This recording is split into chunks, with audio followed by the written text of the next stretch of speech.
From our Chicago studios, this is the Muslim News on Muslim Network TV. Assalamu alaikum, I'm SAMANA SIDDIQUI. Our top story tonight. South Africa is set to present its case accusing Israel of genocide in Gaza before the International Court of Justice in The Hague on January 11th and 12th. The South African Foreign Ministry alleges that Israel committed acts of genocide in Gaza. It is requesting an urgent declaration that Israel has breached its obligations under the 1948 Genocide Convention. The ICJ hearing will focus on South Africa's request for provisional measures. Israel will also appear before the ICJ to contest these accusations. South Africa is using photo evidence from a recent publication titled "The Evidence" to support its claims. In related news, the State Department has rejected South Africa's genocide case against Israel before the International Court of Justice. It claims the submission is meritless, counterproductive, and without any factual basis. State Department spokesman Matthew Miller said the U.S. does not believe the case holds merit, as they have not observed any acts that constitute genocide in Gaza. Regarding war crimes, Miller mentioned that the U.S. is still gathering information and has not yet offered an assessment. The death toll from Israeli attacks on Gaza has now risen to 22,313 people, with more than 57,000 wounded. Israel reports over 1,100 casualties from the October 7th attack. Israel has launched a series of artillery and airstrikes on the city of Khan Yunis in southern Gaza, which have killed at least 41 people. Among the casualties were 14 members of the Salah family who lost their lives during Israel's overnight bombardment. The Palestine Red Crescent Society reports 1 fatality and 6 injuries from an Israeli strike that targeted the 5th floor of its headquarters in Khan Yunis. The Palestine Government Media Office has accused the Israeli army of massacres. It alleges that there is a pattern of luring Palestinians out of their homes with promises of safety in alternative areas. As many as 31 people have died in these safe areas over the past few days. Israeli forces have also deployed phosphorus bombs in the densely populated Nusayrat refugee camp, which is a violation of international law. Along the Lebanese border, 9 members of Hezbollah were killed in Israeli strikes, with the group's leader Hassan Nasrallah expressing readiness for war. Over 1 million displaced Palestinians have sought refuge in Rafah since the onset of Israel's war on Palestine on October 7th. According to Gaza official Ahmed al-Sufi, the city's current population stands at approximately 1.3 million, far exceeding its usual 300,000 residents. Among them, about 713,000 people have taken shelter in facilities run by the United Nations Relief and Works Agency. About 268,000 individuals have been forced to find refuge in public squares and streets. Despite the Israeli army designating southern Gaza, including Rafah, as safe zones, Israel has relentlessly bombed homes there, leading to deaths and injuries.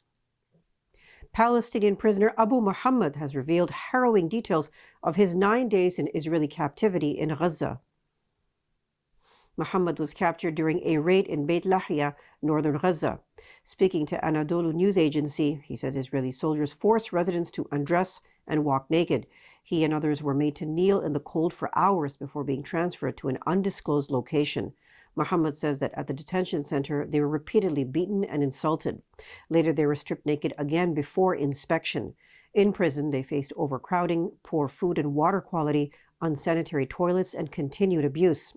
Gaza's media office reports that 2,600 Palestinians, including journalists and healthcare workers, have been detained by Israel since the start of its war on Palestine in October. The Israeli army is planning to divide Gaza into areas ruled by tribes. Details after the break, so stay tuned, and we'll be right back. The Israeli army is planning to divide Gaza into areas ruled by tribes or clans rather than allowing a political entity to take over after the war. According to Israeli public broadcaster KAN, the plan was devised by the Israeli army and is expected to be presented to the cabinet. It stipulates that Gaza be divided into regions and subregions, with Israel communicating separately with each group for matters including distribution of humanitarian aid. The proposed scheme may also extend to the West Bank and recommends dividing the territories into emirates, with Israel retaining security control. Israeli Prime Minister Benjamin Netanyahu has said on several occasions that he will not allow the Palestinian Authority, which controls the occupied West Bank, to have any role in ruling Gaza in the post-war period. The stance contradicts the U.S. position, which has suggested that the Palestinian Authority should rule over Gaza after the end of the war. UN experts have raised concerns that the U.S. is using the untested method of nitrogen hypoxia to execute prisoners on death row. American prison authorities will use this method for the execution of Kenneth Eugene Smith, which is scheduled for January 25th in Alabama. Smith was convicted of murder for hire in 1988. Nitrogen hypoxia is described as a cruel and inhumane method in which nitrogen is inhaled until the lack of oxygen leads to death. This is the first attempted execution under nitrogen hypoxia in the U.S. UN experts fear it could lead to a painful and humiliating death, possibly in violation of the Convention Against Torture, to which the U.S. is a signatory. They also regretted that executions continue to be carried out in the country.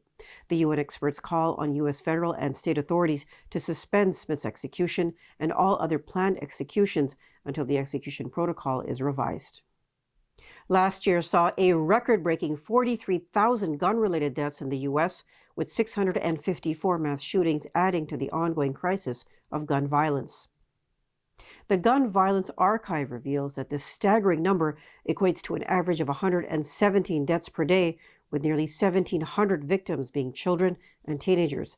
The deadliest incident occurred in Lewiston, Maine, where 18 people were killed by a gunman in a bowling alley and bar.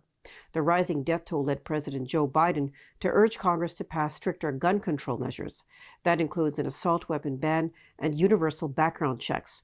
Biden has established the Office of Gun Violence Prevention to address this nationwide issue. It focuses on cracking down on ghost guns, curbing gun trafficking, and promoting safe firearm storage. The report also highlights that police officer-involved shootings claimed the lives of over 1,400 individuals in 2023, while 50 police officers were killed in the line of duty. There were also more than 1,500 unintentional shootings and over 600 murder-suicide cases. Most gun violence incidents were concentrated in states like Texas, Louisiana, Florida, Georgia, North Carolina, Illinois, and California. Former President Donald Trump is seeking a spot on Colorado's Republican primary ballot for the upcoming presidential contest. His attorneys have petitioned the Supreme Court to overturn the state's decision to exclude him from the ballot. The move follows a previous decision by the Colorado Supreme Court to bar Trump from the ballot due to concerns stemming from his alleged involvement in inciting the January 6, 2021 insurrection in the U.S. Capitol. Citizens for Responsibility and Ethics in Washington initiated a lawsuit against Trump's eligibility. It emphasized the importance of a swift Supreme Court review for clarity before Colorado voters cast their ballots. Despite ongoing legal challenges and criminal cases, Trump remains the GOP frontrunner for the 2024 presidential election. Trump's campaign continues to blame President Joe Biden and others for these challenges, alleging interference with voters' rights. Maine is the only other state so far where Trump has been barred from the primary ballot, as similar legal battles are ongoing. The current Supreme Court has 3 judges appointed by Trump. The Justice Department has taken legal action against Texas for a new law that allows law enforcement to detain migrants entering the country unlawfully. The lawsuit challenges Texas Governor Greg Abbott's recent legislation authorizing the arrests, as well as giving judges the power to order the migrants' deportation. The Justice Department contends that Abbott's law, SB 4, encroaches upon federal jurisdiction over immigration. It also says it disrupts U.S. immigration operations and affects foreign relations.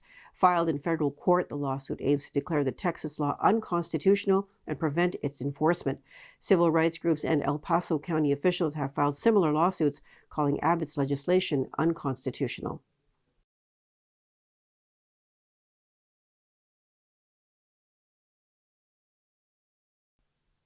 A federal judge has approved the establishment of a state-run court in Mississippi's capital city, Jackson. Judge Henry Wingate's decision comes as part of a larger legal battle over the state's increased involvement in Jackson, which has the highest percentage of Black residents of any major U.S. city. The new court system would allow the state to appoint judges and prosecutors for the predominantly Black district. This move would bypass the Mississippi Constitution's requirement for judges to be elected. The move has been opposed by civil rights groups like the NAACP, who say the law establishing the courts is racially discriminatory because it revokes the right of Black voters to elect judges and prosecutors of their choice. Wingate ruled that the NAACP and citizen plaintiffs failed to demonstrate a concrete and particularized injury or any imminent harm from future judicial appointments. The NAACP had argued that the citizens, being registered voters in Jackson, suffered indirect harm due to the state's involvement. The case is pending in the United States Court of Appeals for the Fifth Circuit, with a stay granted until Friday. That's all from our Chicago studios tonight. Thank you for tuning in. You can subscribe to our YouTube channel and hit the bell icon for the latest updates. For more content, keep watching Muslim Network TV or visit muslimnetwork.tv. Salam and good night.